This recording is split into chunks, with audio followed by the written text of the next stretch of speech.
A morte e o luto causam uma dor irreparável. É como se fosse uma ferida profunda que se abre no peito e leva um tempo para cicatrizar. E este tempo varia de pessoa para pessoa. O processo de luto é inevitável porque faz parte da vida, a saudade e da perda que vai sempre existir. Pensando em falar sobre um assunto tão delicado e muito importante neste momento que estamos vivendo de dores e despedidas, o curso de Psicologia da FURB realizou um evento com o tema Vamos Conversar sobre Luto? E nós estamos em linha agora com a psicanalista Carla Cumioto, ela que é professora do Departamento de Psicologia da Universidade Regional de Blumenau. Professora Carla, bom dia e seja bem-vinda à Rádio CBN.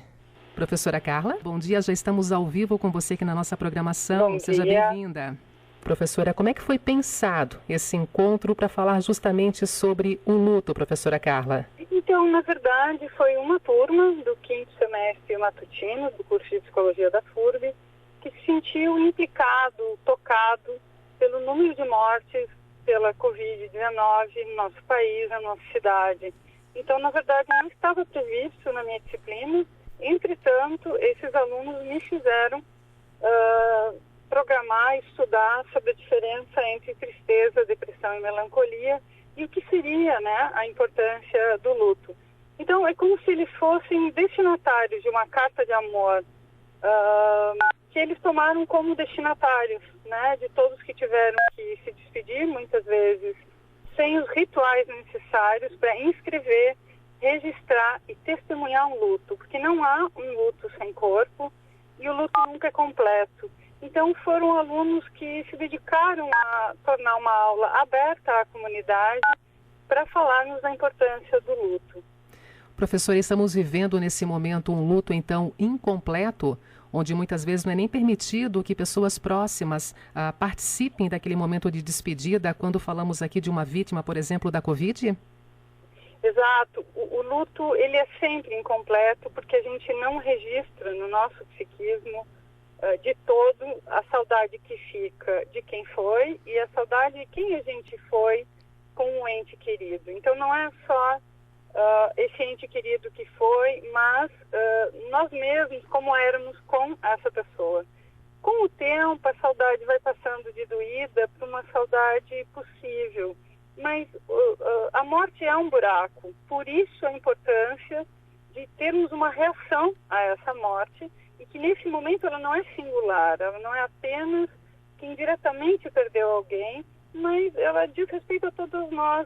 Por isso que eu chamei que esses alunos em especial tomaram como uma carta, um recado e quiseram ler essa carta e dizer: famílias, vocês têm que escrever, falar quantas vezes for necessário.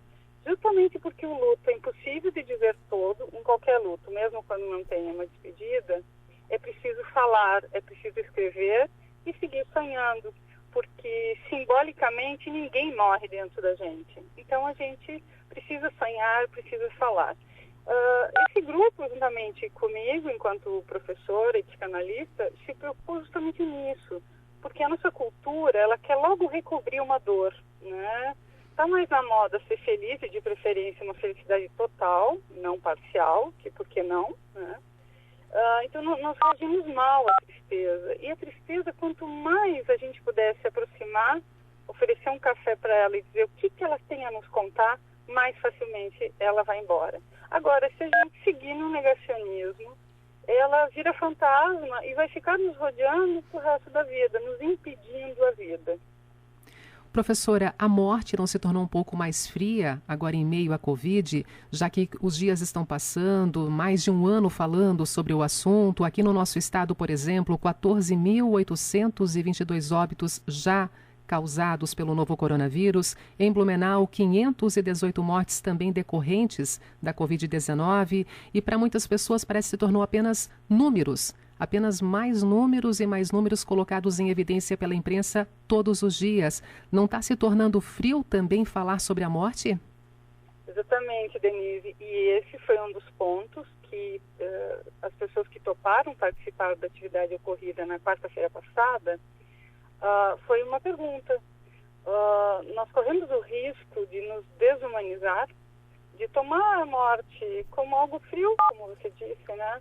Quer dizer, são números estatísticos, bom, 14.500 e tanto em Blumenau, né? Mas esses números são pessoas, têm histórias, têm famílias, têm trabalho, tiveram ocupações, marcaram sua existência no mundo, né? E está ocorrendo em antropólogos, sociólogos, instituições abrindo, até sábado abriu um museu de memórias impossíveis, quero aproveitar para divulgar, que tem como acessar virtualmente essas exposições, de modo a registrar, porque é isso, enquanto não escreve, não registra, e mais ainda, que nós nos tornamos testemunhos dessas mortes, elas ficam que nem fantasmas, sabe? Gasparzinho, amigo, camarada, ficam fantasma. Será mesmo que aconteceu? Aconteceu, sim, e a responsabilidade é de todos nós. Então, tu tem toda a razão de se perguntar disso, que a gente possa fazer resistência a não torná-la fria. Essas frases feitas, né? Basta estar vivo para morrer. Pois é, mas entre a morte e a vida, uma vida possível e uma morte que pode ser evitada, certo?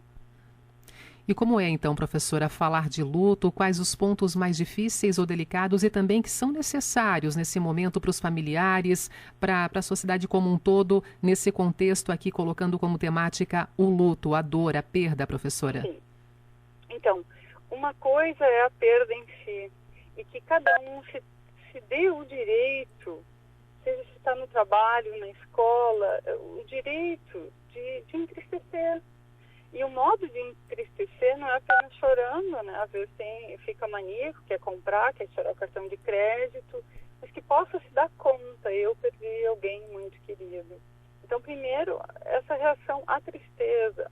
Um outro processo é o de luto, que, bom, pode levar um ano, pode levar mais, todas as datas comemorativas vai ter uma cadeira vazia. E o principal é não tamponar isso. Então, o que eu diria às famílias, né?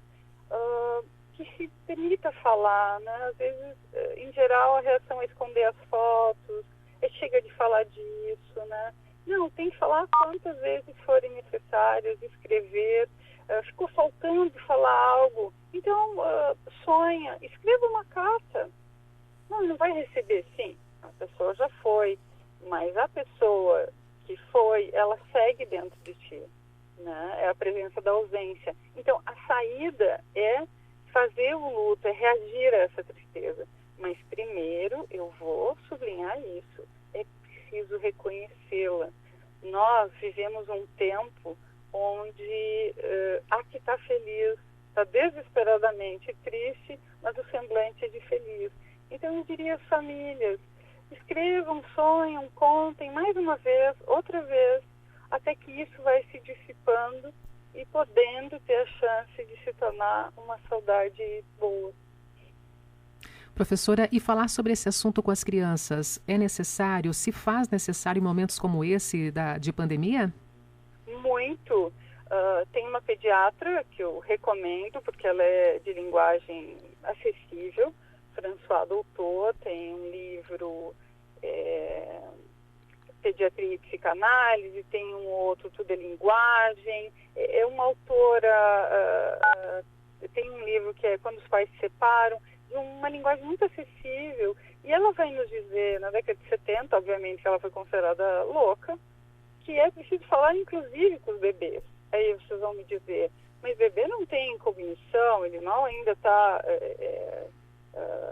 concluindo todo o seu sistema nervoso. Pois é, mas bebês sentem, né?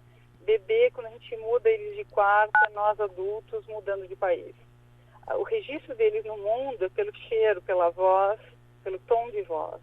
Então, bebê, criança pequena, é preciso dizer. É claro que eles já sabem.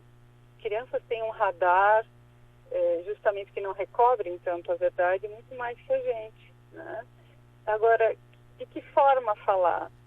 Desenhando, mostrando. Eu tenho essa pergunta, vai até o velório, dá a opção de ir, né? Talvez as crianças já existem, elas podem opinar se sim ou não. mas é importante sim falar com elas, seja através de desenho, de filme, mas bebês e crianças já existem, elas não são nossos produtos. Então eu entendo que teria que ser pauta nas escolas, teria que ser pauta nos hospitais, teria que ser pauta nas casas, né? Até porque nós estamos vivendo isso, né?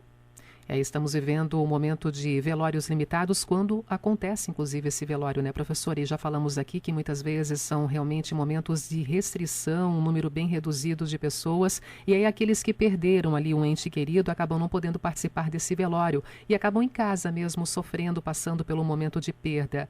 Como também direcionar o olhar para essa pessoa que não esteve ali presente e que vai sozinha, professora, na sua casa, também viver um momento de luto?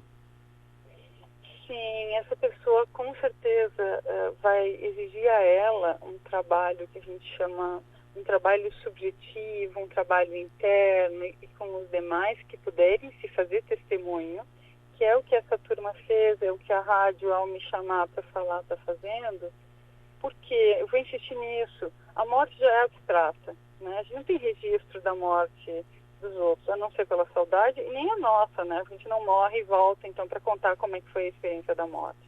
Por isso que ela é buraco, né? E, então, ela já é difícil quando a gente participa de todos os rituais de uma pessoa querida. E mesmo assim, ela fica por um tempo com uma abstração, a gente tem vertigens, assim. Será que é verdade? Será que o telefone não vai tocar? E é aquela pessoa querida que se foi, né? Imagina se não tiver a oportunidade do velório, né? Do enterro. Então, ao não ter, mais do que nunca é preciso exercer a palavra, né? É preciso ver as fotos, é preciso contar e contar outra vez a saudade que está, ou mesmo se indignar, né, por ter ficado na porta do hospital porque não tinha vaga. Então, a indignação, ela não é de alguém mimado, é uma indignação legítima, né? Então, como que aconteceu? Tem muito isso, assim, porque comigo? A pessoa só foi no hospital e não voltou. Isso é muito violento, né? Então, tu pede, bom, o que tu indicarias, né? Acolhimento, né? Que essa pessoa não se isole, né? Que ela procure um amigo, que ela procure uma pessoa de confiança para que ela possa falar dessa dor que, no discurso social, vamos ser francos, ela é pedido que se tampone, que nós temos que produzir, ser felizes e ponto, né? E não é verdade, né? A nossa vida é cheia de imprevistos, mas a morte, ela precisa ser tecida. Então, de novo, eu preciso colocar em marcha em mim mesmo e nos demais da família um trabalho de luto. Então, de novo, perda e luto são coisas diferentes. A perda, eu preciso registrar, eu preciso entristecer, cada um a seu modo. Tem gente que tem riso nervoso e o outro já julga, né? Não, é o seu modo de reagir à tristeza. O trabalho de luto é lembrar mais uma vez, para ter a chance de esquecer. E esquecer não todo, né? Esquecer no sentido de poder transformar a dor em saudade boa, em memórias, né? Essa pessoa, ela não vai se apagar na tua vida, né? Ela não vai poder mais conviver com ela. Mas, então, é um jogo de lembrar e esquecer, para chegar a um momento de ter um trabalho de luto concluído. O luto tem fim. E quanto tempo, professora, já que varia sim de pessoa para pessoa, mas quanto tempo viver esse luto e dali para frente, o que não seria normal, por exemplo, para uma pessoa que passou pelo luto? Então, eu sinto arriscado, né, colocar em termos de tempo, mas eu vou registrar algo da minha experiência clínica, que são 24 anos atendendo pessoas, menos de um ano eu nunca vi. Porque justamente todas as passagens de aniversário, Dia das Mães, tem uma cadeira vazia na grande família, né? E é preciso, vai ter um mal-estar, as datas principalmente, né? A pessoa tem um mal-estar, não sabe dizer o que é, quando ela vai se dar conta, aniversário de morte, né? Ou é aniversário da pessoa querida, né? Então, pelos instrumentos estatísticos, dizem que, bom, 3 semanas já é patológico, né? E isso é o que passam para a gente no discurso social, mas não se verifica no trabalho clínico, no trabalho miúdo com as pessoas, né? Não existe trabalho de luto menos de 1 ano e, em alguns casos, mais graves sim, há uma resistência ao luto, que é lembrar todo dia, toda hora. Então, isso não é um luto. Isso é manter a perda todo dia, que é o que a gente chama do ressentimento, né? O cuidado com isso também. Eu justamente dizia para ti desse limbo de lembrar e esquecer, lembrar e escrever também, mas não ressentir, que é pessoas que daí não mexem no quarto dos seus filhos, como se aquela memória tivesse que, em vez de ser uma memória, ser um museu intocável e que impede a vida da pessoa, né? Isso não é um trabalho de luto, isso é um ressentimento. Eu vou sentir de novo, eu vou sentir outra vez, e como se eu tivesse morrido junto, né? Eu me impeço de viver. É preciso, professora, buscar nesse caso um profissional? É preciso buscar nesse caso um profissional para acompanhar essa pessoa, para proporcionar para ela uma ajuda para sair também dessa fase?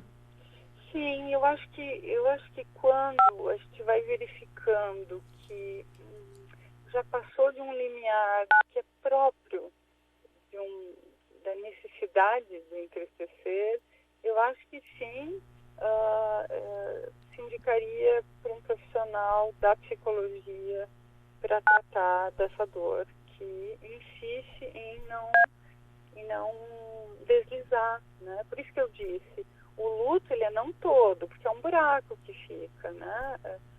Mas dá para fazer bordas, dá para costurar ele, né?